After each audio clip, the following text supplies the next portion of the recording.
నమస్తే వీధిని స్వాగతం లక్ష్యం సమాజహితం నేను మీ సురేష్ దండు బులెటిన్ల ముఖ్యాంశాలు ఈ నెల 21న సీఎం కేసీఆర్ అధ్యక్షతన విస్తృత స్థాయి సమావేశం నియంత్రిత పంటల సాగు విధానంపై మంత్రులు అధికారులతో చర్చ ఏపీలో స్కూల్ ఆగస్టు 3న ప్రారంభం తగిన జాగ్రత్తలతో స్కూలు నడపాలని సీఎం జగన్ ఆదేశాలు జూలై 30 నాటికి స్కూళ్లన్నీ పూర్తి ఏర్పాట్లతో సన్నద్ధంగా ఉండాలని స్పష్టం బలపడుతున్న అంఫాన్ తుఫాన్ తీరం దాటే సమయంలో అత్యంత తీవ్ర తుఫానుగా మారే సూచనలు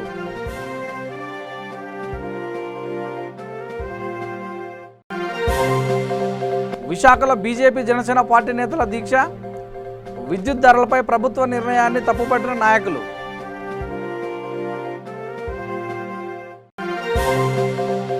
విశాఖలో డాక్టర్ సుధాకర్ను పరామర్శించిన మాజీ మంత్రి అయ్యన్న వైద్యుడి విషయంలో ప్రభుత్వం రాజకీయ రంగం పులుముతుందని వ్యాఖ్య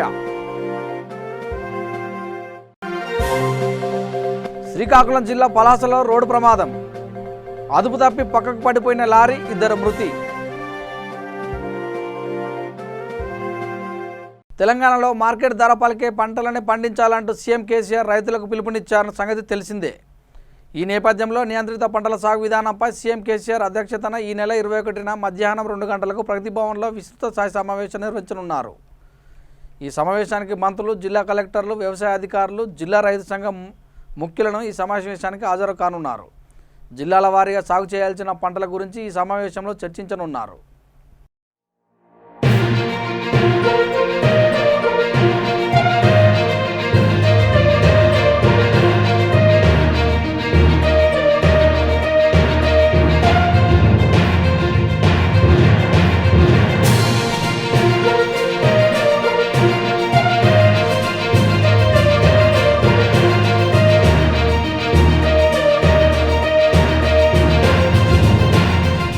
కరోనా మహమ్మారి వ్యాప్తి చెందుతుండడంతో మార్చి నెలాఖరు నుంచే దేశవ్యాప్తంగా విద్యా సంస్థలు మూతపడ్డాయి ఏపీలోని పాఠశాలలు కాలేజీలు కోచింగ్ సెంటర్లు మూసివేశారు ఈ నేపథ్యంలో ఏపీ ప్రభుత్వం వచ్చే విద్యా సంవత్సరంపై దృష్టి సారించింది ఆగస్టు 3న రాష్ట్రంలోని పాఠశాలలు ప్రారంభించాలని సీఎం జగన్ అధికారులను దిశానిర్దేశం చేశారు కరోనా వైరస్ వ్యాప్తి చెందని రీతిలో తగిన జాగ్రత్తలతో స్కూల్ నిర్వహించాలని స్పష్టం చేశారు స్కూళ్ల పరిస్థితిపై ఆయా జిల్లాల కలెక్టర్లు ప్రతిరోజు సమీక్ష నిర్వహించాలని జగన్ తెలిపారు కాగా ప్రతి స్కూల్లో 9 రకాల సదుపాయాలు ఖచ్చితంగా కల్పించాలని అందుకోసం 456 కోట్ల రివాల్వింగ్ ఫండ్ను కూడా విడుదల చేశామని చెప్పారు స్కూళ్లకు సెలవులు పొడిగించినందున ఈ విరామంలో సదుపాయాలు కల్పన చేయాలని జూలై 30 నాటికి స్కూళ్లన్నీ పూర్తి ఏర్పాట్లతో సన్నద్ధంగా ఉండాలని స్పష్టం చేశారు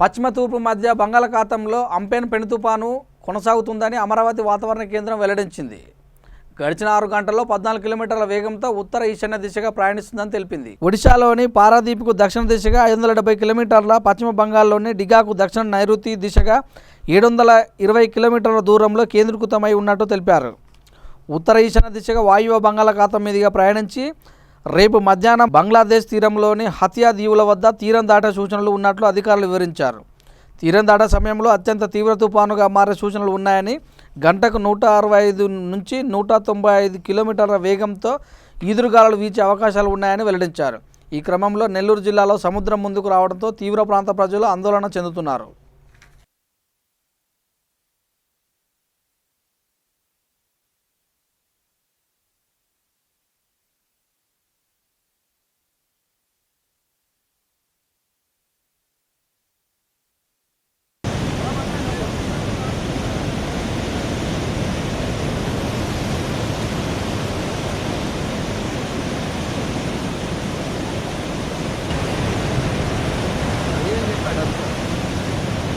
ఏపీలో ప్రభుత్వం పెంచిన విద్యుత్ ధరలకు వ్యతిరేకంగా విశాఖలో బీజేపీ నేతలు నిరసన దీక్ష చేపట్టారు ప్రభుత్వ నిర్ణయాన్ని ఆక్షేపిస్తూ బీజేపీతో పాటు జనసేన పార్టీ నేతలు కూడా దీక్షలో పాల్గొని ప్రభుత్వ నిర్ణయాన్ని తప్పుపట్టారు తక్షణమే పెంచిన ధరలను రద్దు చేయాలని డిమాండ్ చేశారు గతంలో మద్యం ధరలను పెంచి ఖజానా నింపుకోవడంపై దృష్టి పెట్టిన ప్రభుత్వం ఇప్పుడు విద్యుత్ ఛార్జీలను కూడా పెంచి సామాన్యులపై ఆర్థిక భారాన్ని మోపిందని బీజేపీ నేతలు ప్రభుత్వంపై ఆందోళన వ్యక్తం చేశారు జరిగిందోసారి ఉడా ఆధ్వర్యంలో విశాఖపట్నంలో ఉన్నటువంటి అనేక భూములను వేలం వేసి సుమారుగా 1150 కోట్లకు పైగా వచ్చినటువంటి డబ్బుల్ని రాష్ట్ర ఖజానాలో వేసి హైదరాబాదులో ఔటర్ రింగ్ రోడ్డు నిర్మాణానికి ఉపయోగించారు.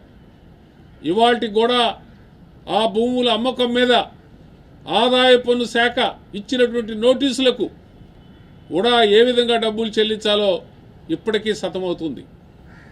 గత అనుభవాల దృష్ట్యా కనీసం ప్రభుత్వం ఇప్పటికైనా ప్రభుత్వ భూములను వేలం చేసే విధానాన్ని విరమించుకోవాలని చెప్పి ప్రభుత్వ స్థిరాస్తులను రాష్ట్ర ప్రజల ప్రయోజనాల యొక్క దీర్ఘకాలిక ప్రయోజనాల కోసం కాపాడాలని చెప్పి భారతీయ జనతా పార్టీ, జనసేన రెండు పార్టీలు కూడా రాష్ట్ర ప్రభుత్వాన్ని డిమాండ్ చేస్తున్నాయి. ఈ రెండు సమస్యలకు ప్రభుత్వం దృష్టికి తీసుకెళ్లే విధంగా, ప్రజలకు అవగాహన కల్పించే విధంగా భారతీయ జనతా పార్టీ రెండు పార్టీలు కూడా కలిసి ఇవాళ రాష్ట్ర వ్యాప్తంగా ఈ యొక్క ధర్నా కార్యక్రమాన్ని నిర్వహిస్తున్నాయి. ఆంధ్రప్రదేశ్లో కోవిడ్ నివారణలో అత్యంత నిర్లక్ష్యంగా వ్యవహరించిన ప్రభుత్వంగా జగన్మోహన్ రెడ్డి గారి ప్రభుత్వం ఆ విధంగా నిలిచింది. కోవిడ్ ప్రారంభం అయిన దగ్గర నుంచి, మొదటి లాక్డౌన్ దగ్గర నుంచి, అలాగే ఈ లాక్డౌన్ సమయంలో అనేక రకాలుగా ప్రజల్ని ఆసరాగా ఆదుకోవాల్సిన పరిస్థితి ఉంది.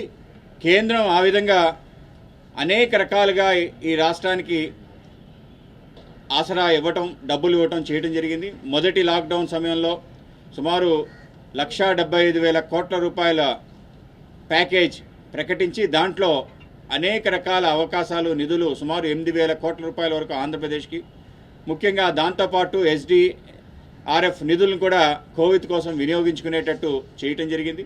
తద్వారా అందరికీ కూడా ఒకే నెలలో 3 సార్లు రేషన్ రావటం జరిగింది.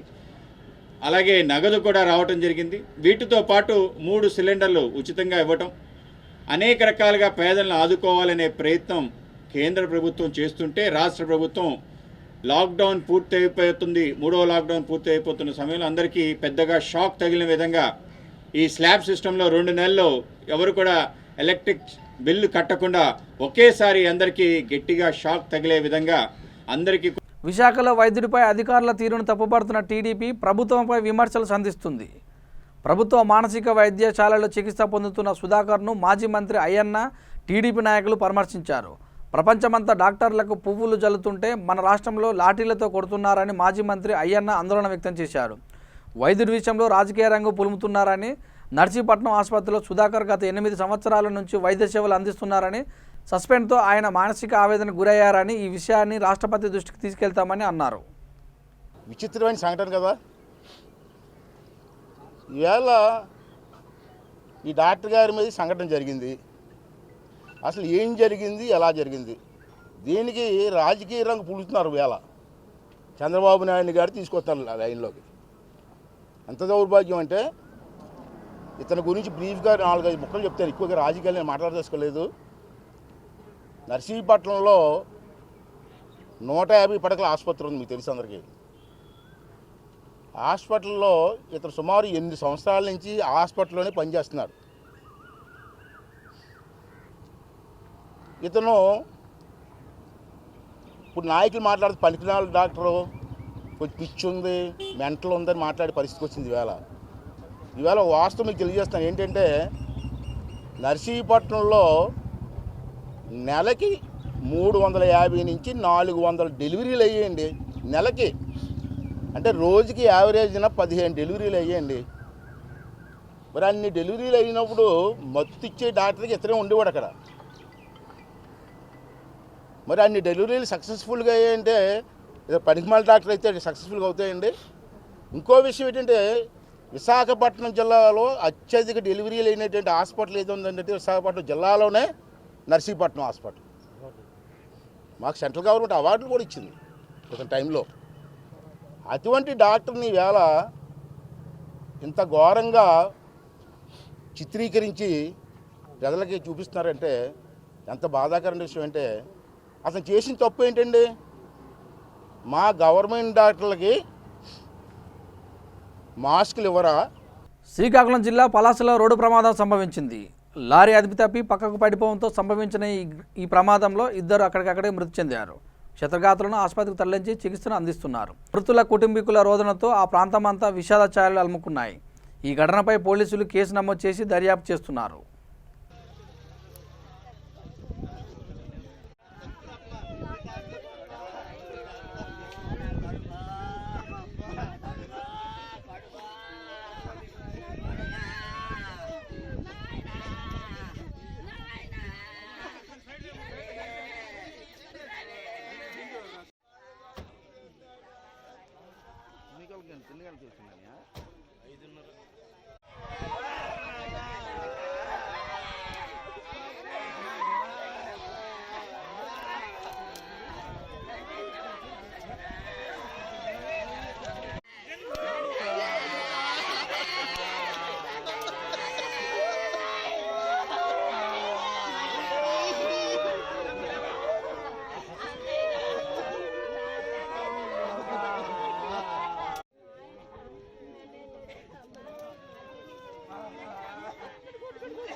పశ్చిమ గోదావరి జిల్లా ఏలూరు నియోజకవర్గంలోని కొమ్మడవోలులో ఎంఆర్పీఎస్ అధ్యక్షులు మందకృష్ణ మాదిగ ఆదేశాల మేరకు ఎంఆర్పీఎస్ నాయకులు రాజేశ్వరరావు కొందరు దాతల సహకారంతో పరిశుద్ధ కార్మికులకు పాలు, గుడ్లు, పండ్లను పంపిణీ చేశారు.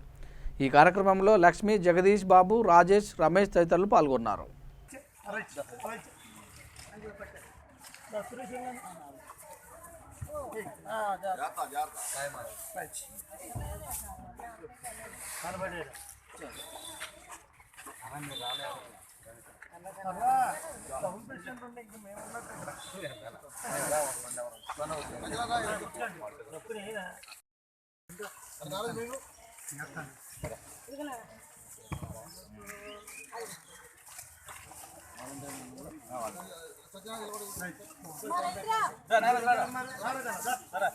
మన అన్నగారు మందకృష్ణ మాదిగ అన్న వాళ్ళ కోసం చాలా ఆలోచించి వాళ్ళని 4వ తరగతి ఉద్యోగస్తులుగా గుర్తించాలని ఒక ఉద్యమం చేపట్టనున్నారు. ఎలా అయితే ఆరోగ్యశ్రీ సక్సెస్ అయిందో, ఎలాగైతే పెన్షన్ సక్సెస్ అయింది, అలాగే ఇది కూడా సక్సెస్ చేస్తారని, సక్సెస్ అయిద్దని మా ఎంఆర్పీఎస్ తరఫున మేమందరం గట్టిగా చెప్పడం జరుగుతుంది. అయితే ఈ పారిశుద్ధ కార్మికులు చేసే పని అందరికీ గుర్తింపు వస్తుంది, కానీ పోలీసులకి, డాక్టర్లకి వాళ్ళందరికీ గుర్తింపు వస్తుంది, కానీ పారిశుద్ధ కార్మికులు అయితే గుర్తింపు రావట్లేదు. ఎందుకంటే పరిసరాల శుభ్రత లేనిదే ఎంత డాక్టర్లు, ఎంత పోలీసులు ఉన్నా సరే మనకంటూ ఆరోగ్యం శుభ్రత ఉండదు. కాబట్టి ఈ పారిశుద్ధ్య కార్మికుల్ని 4వ తరగతి ఉద్యోగస్తులుగా గుర్తించడం చాలా గొప్ప కార్యక్రమంగా అన్నగారు. విజయనగరం జిల్లాలో పసికందు లభ్యమవడం కలకలం రేపింది. అప్పుడే పుట్టిన ఆడ శిశువును గుర్తు చేయలేని వ్యక్తులు వదిలి వెళ్లిన ఘటన సాలూరులో చోటు చేసుకుంది. దీంతో సమాచారం అందుకున్న పోలీసులు ఆశా వర్కర్ల సాయంతో ఆసుపత్రికి తరలించి శిశువుకి చికిత్సను అందిస్తున్నారు. తల్లి ఒడిలో చేద తీరాల్సిన శిశువు నిర్దాక్షిణ్యంగా వదిలి వెళ్లిన ఉదాంతంపై స్థానికులు ఆవేదన వ్యక్తం చేస్తున్నారు. దీనిపై కేసు నమోదు చేసి దర్యాప్తు చేపట్టారు.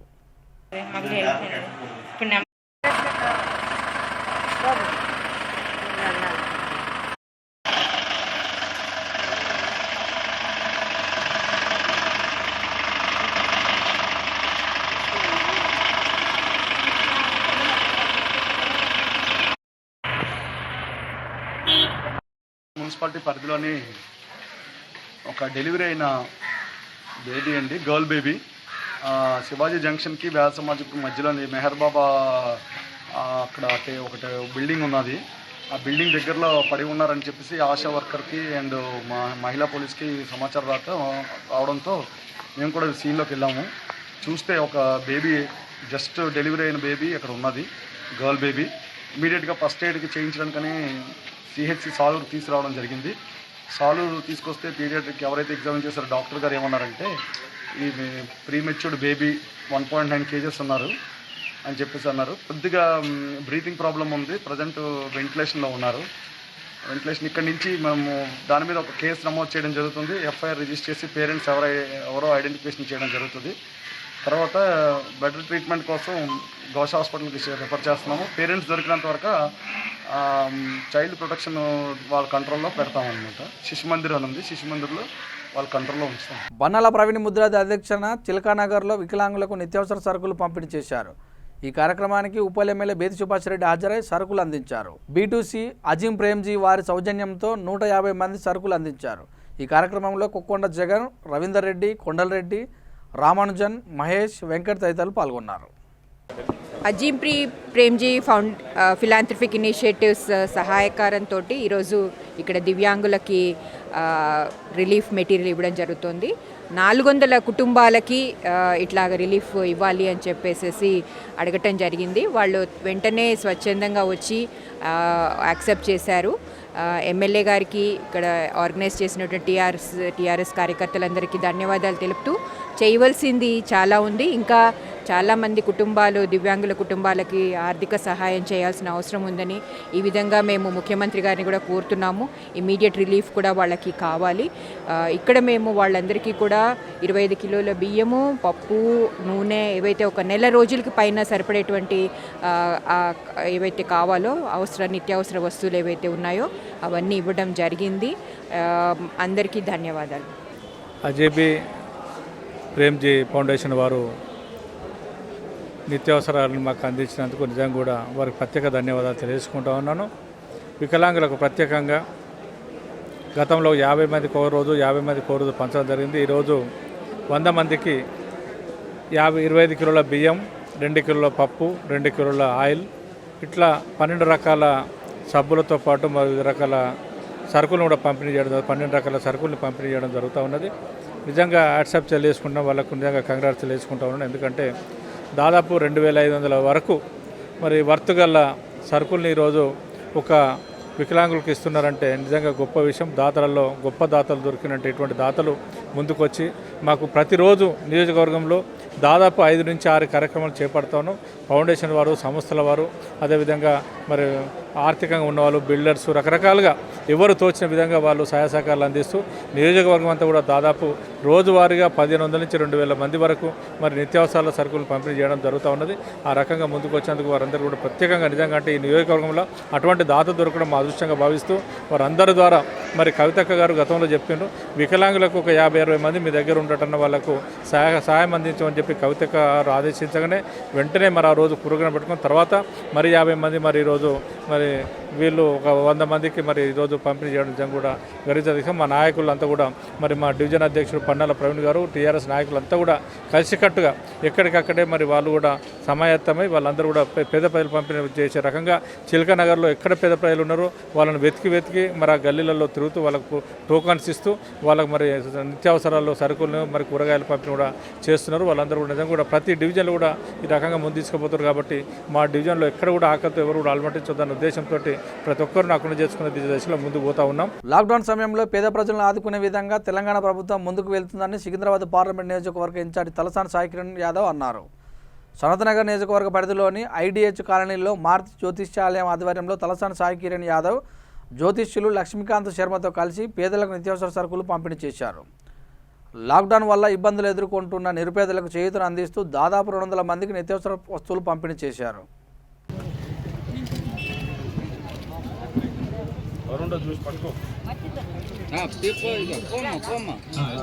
లావణ్య, నీలవాణి,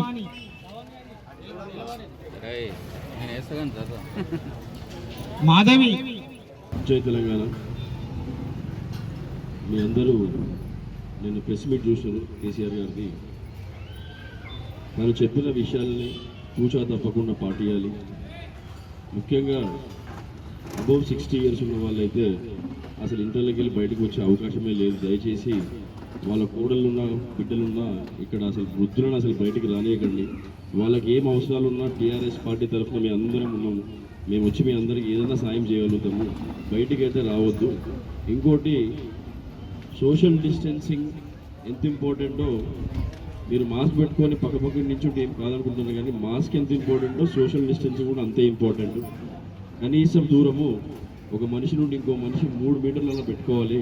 ఎందుకంటే అంత తక్కువ డిస్టెన్స్లో ఎయిర్పోన్ గాలితో కూడా సోకే అవకాశం ఉంది కరోనా. అంటే మనిషి ఫింగర్ టచ్ అయినా కూడా, అంటే వేలు టచ్ అయినా కూడా సోకే ప్రమాదం ఉంది. కాబట్టి నిత్యావసర వస్తువులు కానీ మీకు డెవలప్మెంట్ కానీ శ్రీనివాస్ యాదవ్ గారు ఎప్పుడు ఆపలేరు, ఎప్పుడు ఆపరు కూడా. ఆయన జీవితాంతం మీకు ఎప్పుడూ సేవ చేస్తూనే ఉంటారు.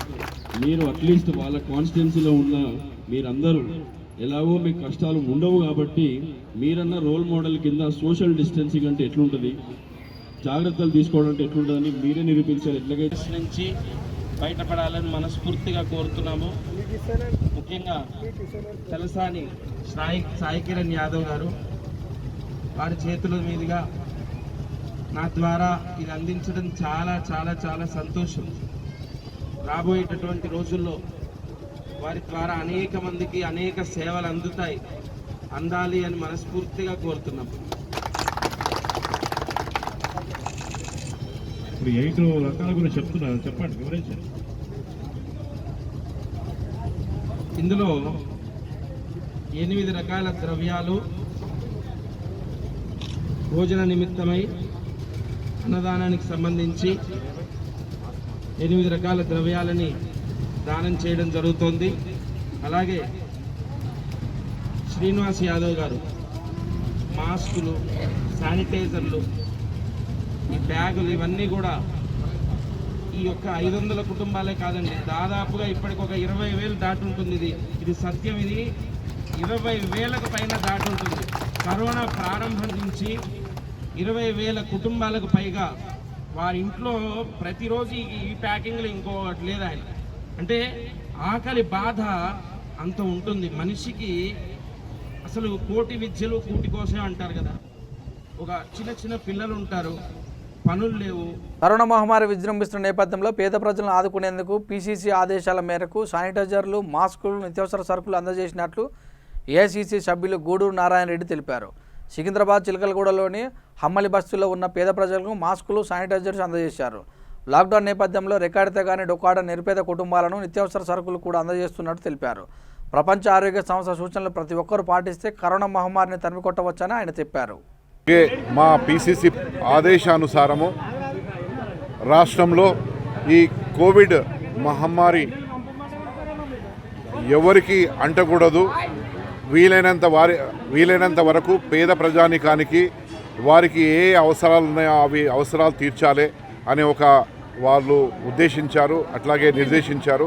దానికి అనుగుణంగానే ఎక్కడైతే పేద ప్రజానికం ఉన్నారో అక్కడికి వెళ్ళి వాళ్లకు మాస్కులు, శానిటైజర్ల పంపిణీ, మరి ఎక్కడైతే నిజంగా వాళ్లకు తిండి తిప్పలు లేదో అక్కడ ఆ తిండికి అవసరమైన పప్పు ధాన్యాలు కూడా వాళ్ళకు ఆ తిండి అవసరమైన విషయాలు, బియ్యం కానీ పప్పులు కానీ కూడా పంపిణీ చేయడం జరుగుతున్నది. మన రాష్ట్రంలోనే కాదు, దేశంలో కూడా ఎవరు ఈ రోగం బారిన పడకుండా ఉండాలనే ఒక ఆలోచనతోని ముందుకు సాగుతున్న ఈ కార్యక్రమం ఇక్కడ ఈరోజు సికింద్రాబాద్ నియోజకవర్గంలోని హమాల్ బస్తీలో ఈ కార్యక్రమాన్ని చేపట్టాము. ఈరోజు కనీసం ఒక 2-2.5 వేల మందికి మాస్కులు అట్లాగే శానిటైజర్ల పంపిణీ జరుగుతున్నది. చాలా సంతోషంగా ఉంది. ఇది నేను రాష్ట్ర టీపీసీసీ కోశాధికారి గారే కాకుండా నా ఫౌండేషన్ జిఎన్ఆర్ ఫౌండేషన్ ద్వారా చేపట్టిన ఈ కార్యక్రమం చాలామంది కార్యకర్తలు, వాలంటీర్లు, నాయకులు, ఈ బస్తీకి సంబంధించిన పెద్దలు కూడా చాలా మంచిగా సహకరిస్తున్నారు. ఒకటి ఇక్కడ ఉన్న ముఖ్యంగా ఈ పేద ప్రజానీకము ఈ రోగం బారిన పడకుండా ఉండాలంటే వాళ్లకు WHO నిర్దేశించిన ఏదైతే సూత్రం ఉందో హైజీన్, ముఖ్యంగా మాస్క్ పెట్టుకోవడము, చేతులను పరిశుభ్రంగా ఉంచుకోవడము అనే విషయాన్ని వాళ్లకు తెలియజేస్తూ ఈ కార్యక్రమాన్ని చేపట్టాము. చాలా సంతోషంగా ఉంది. అట్లాగే మీడియా మిత్రులు కూడా చాలా సహకరిస్తున్నారు. వారందరికీ కూడా నా యొక్క కృతజ్ఞత. ఫస్ట్ హ్యూమన్ రైట్స్ ఫౌండేషన్ ఆధ్వర్యంలో చెరుకు రామకృష్ణ గౌడ్ లాక్డౌన్ కారణంగా ఇబ్బంది పడుతున్న నిరుపేద కుటుంబాలకు సుమారు 80 మందికి కూరగాయలు పంపిణీ చేశారు.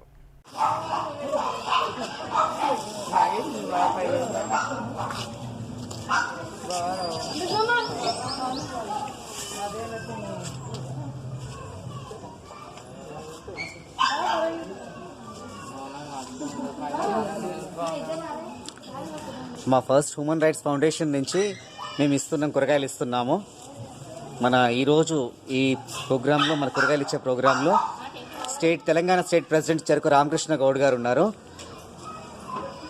ఇది ఏ పార్టీ నుంచి కాదమ్మా, హ్యూమన్ రైట్స్ నుంచి ఇస్తున్నాం మేము కూరగాయలు.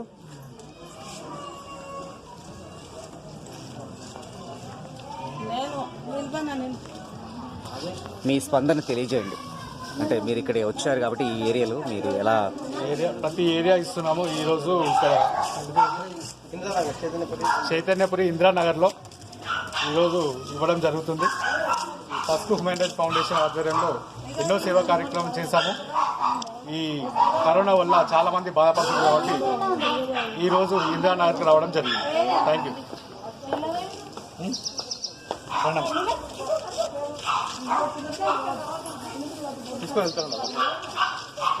ఫోకస్ హ్యూమన్ రైట్స్ కౌన్సిల్ ఆధ్వర్యంలో నేషనల్ డైరెక్టర్ కలిసినేటి ఆనంద్ రంజాన్ మాస ప్రార్థనలు పురస్కరించుకొని ముస్లిం సోదరులకు ఇఫ్తార్ విందుగా బిర్యానీ ప్యాకెట్లు పంపిణీ చేశారు.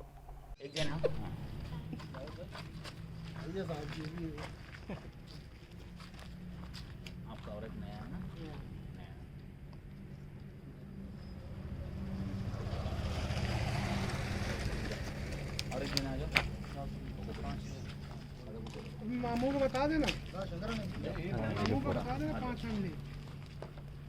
5 आदमी बाद में बात कर. मामू को दवा लेने का सब बता. ఫోకస్ హ్యూమన్ రైట్స్ కౌన్సిల్ నుండి గత 2 నెలలుగా ఈ కరోనా వచ్చినప్పటి నుంచి వీళ్ళకు అంటే మన దగ్గర ఉన్న వలస కూలీలకు అంటే తెలంగాణ రాష్ట్రానికి బయట నుంచి వచ్చిన వలస కూలీలు యూపీ, బీహార్, కర్ణాటక, మధ్యప్రదేశ్, ఉత్తరప్రదేశ్ ఈ వివిధ రాష్ట్రాల నుంచి వచ్చి ఇక్కడ స్ట్రక్అప్ అయిన వాళ్ళు చాలా ఇబ్బంది పడుతున్నారు. దీన్ని దృష్టిలో పెట్టుకొని హ్యూమన్ రైట్స్ కౌన్సిల్ అనేది గత 2 నెలలుగా వీళ్ళకు కావాల్సిన ఒక గ్రాసరీ ఐటమ్స్, ఫుడ్ ఇవన్నీ డిస్ట్రిబ్యూట్ చేయడం జరుగుతుంది. అయితే గ్రాసరీ ఐటమ్స్ కూడా మనం ఒక కిట్ రూపంలో వీళ్ళకు ఇవ్వడం జరుగుతుంది. ఆ కిట్లో రైస్, కందిపప్పు, ఉప్పు, నూనె, చింతపండు, కారము, పసుపు, అల్లం వెల్లిగడ్డ, ఉల్లిగడ్డ, ఈ విధంగా ఆయిల్, ఈ విధంగా వాళ్ళకు టోటల్ కిట్ అనేది ఇవ్వడం జరుగుతుంది. ఆ కిట్ అనేది వాళ్ళకు 3 to 4 days వరకు వస్తుంది.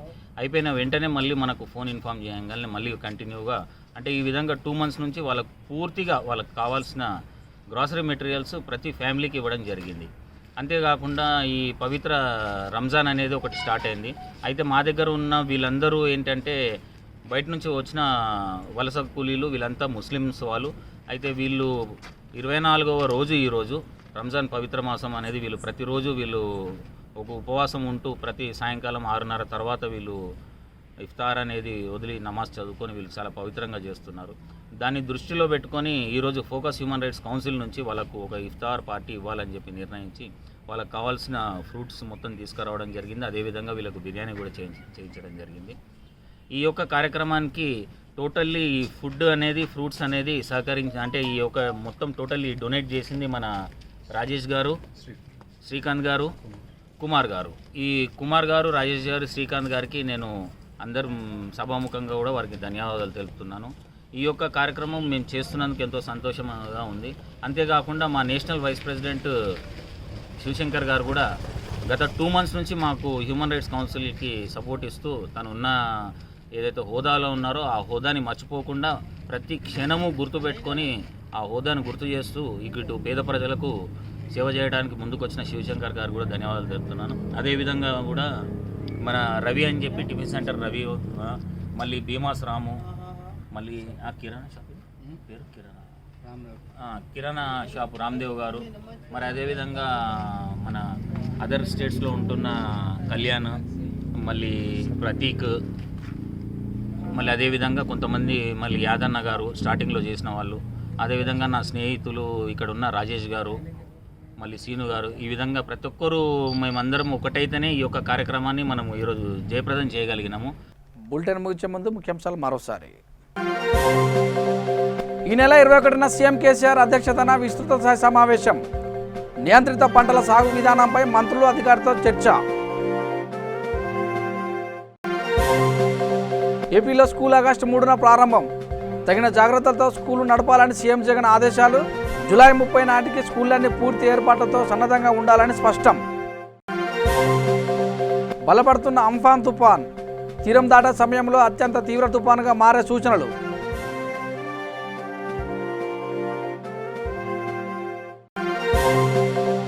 విశాఖలో బీజేపీ, జనసేన పార్టీ నేతల దీక్ష. విద్యుత్ ధరలపై ప్రభుత్వ నిర్ణయాన్ని తప్పుపట్టిన నాయకులు.